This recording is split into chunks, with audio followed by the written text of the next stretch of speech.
जिंदगी में कभी कुछ ऐसे मौके आते हैं जो चुपके से हमारी राह पर दस्तक देते हैं और जो उन्हें पहचान लेते हैं वे अपनी तकदीर बदल डालते हैं। लेकिन क्या हर कोई उन खास मौकों को पहचान पाता है? एक अमीर व्यक्ति एक बार रास्ते से गुजर रहा था, तभी उसकी नजर एक भिखारी पर पड़ी जो कि भीख मांग रहा था।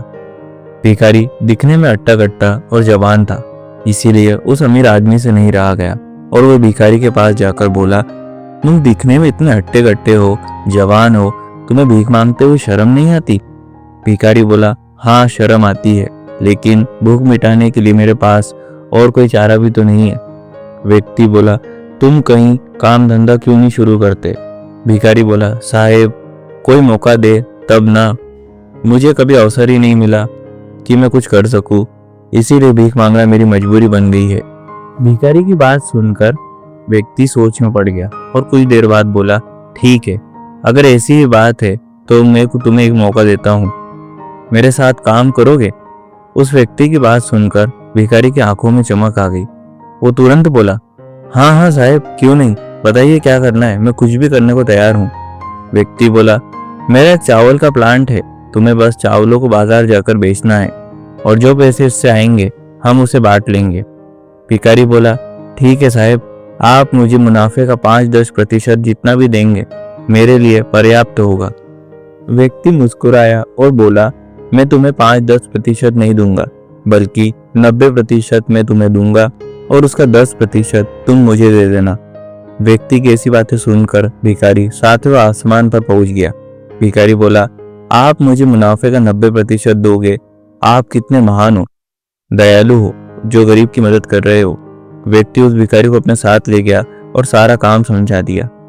भिखारी ने अपना काम शुरू कर दिया। वो दिन रात मेहनत करता, गर्मी में बाजार में जाकर चावल बेचता। धीरे धीरे उसके भीतर आत्मविश्वास आने लगा था। जैसे जैसे एक महीना बीत रहा था, भिखारी को उस व्यक्ति को 10% देने का वक्त आ रहा था। उसके मन में विचार उठने लगा कि महीने भर मैंने जो जी तोड़ मेहनत करी, मैं अपनी मेहनत का 10% भी उसे क्यों दूं? एक महीने बाद जब वो अमीर आदमी भिखारी के पास मिलने पहुंचा और कहने लगा, कैसा चल रहा है तुम्हारा काम? भिखारी बोला, कुछ खास नहीं, ज्यादा मुनाफा नहीं हो पाया। व्यक्ति बोला, क्यों झूठ बोलते हो, इस काम में मैं काफी वक्त से हूँ, मुझे पता है तुम्हें बहुत सारा मुनाफा हुआ है, तो तुम मुझे मेरा 10% देने में क्यों कतरा रहे हो? भिखारी बोला, सारी मेहनत तो मैंने की है, आपने क्या किया है? आपने मुझे बस एक अवसर ही तो दिया है। भिखारी के मुंह से ऐसे शब्द सुनकर उस व्यक्ति के दिल को बड़ी ठेस पहुंची। व्यक्ति कहने लगा, मैं तुम्हें अवसर ना देता तो क्या कुछ कर पाते? मुझे लगता है तुम्हें मेरे अवसर की कोई कदर नहीं है। तुम मुझे मेरा 10% मत दो, लेकिन तुम अब यहाँ पर काम नहीं कर सकते।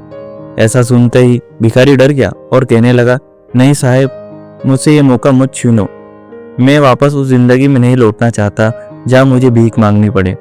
व्यक्ति बोला, तुम्हें तो मेरे दिए गए मौके की कदर तक नहीं है, तो मैं क्यों तुम्हारी मेहनत की कदर करूं, क्यों तुम्हारे जीवन के बारे में सोचूं? उसकी बात सुनते ही भिखारी का सर शर्म से झुक गया, उसकी आंखों में आंसू आ गए। वो हाथ जोड़कर बोला, माफ कर दीजिए साहेब, क्या करूं, अभी सब कुछ नया नया है, मैं कुछ नहीं समझ पा रहा था, इसीलिए आपसे ऐसा बोल दिया। आप मुझे मौका ना देते तो मुझे पता ही नहीं चलता कि मैं क्या क्या कर सकता हूँ। मेरे अंदर लालच आ गया था, मैं इतना मूर्ख हूँ, मैंने आपकी इज्जत तक नहीं की, लेकिन आज मैं समझ चुका हूँ, हमें हर उस इंसान की कदर करनी चाहिए जो हमें आगे बढ़ने का मौका देता है। भिखारी की बातें सुनकर उस व्यक्ति को दया आ गई। वो कहने लगा, ठीक है, तुम मेरे साथ काम कर सकते हो, लेकिन याद रखना, बिजनेस का एक उसूल है, अपनी बात पर हमेशा खड़ा रहना और दूसरों के दिए गए अवसर की हमेशा इज्जत करना। कहानी की सीख, इस कहानी को हम अपने जीवन से जोड़कर देख सकते हैं। उस अमीर व्यक्ति की तरह ईश्वर भी हमें कई मौके देते हैं, लेकिन आगे बढ़ जाने के बाद हम उस दिए गए मौके को भूल जाते हैं। हमें भी ईश्वर के दिए गए मौके का 10% लौटाना चाहिए, उनके द्वारा दी गई जिंदगी का आभार व्यक्त करके।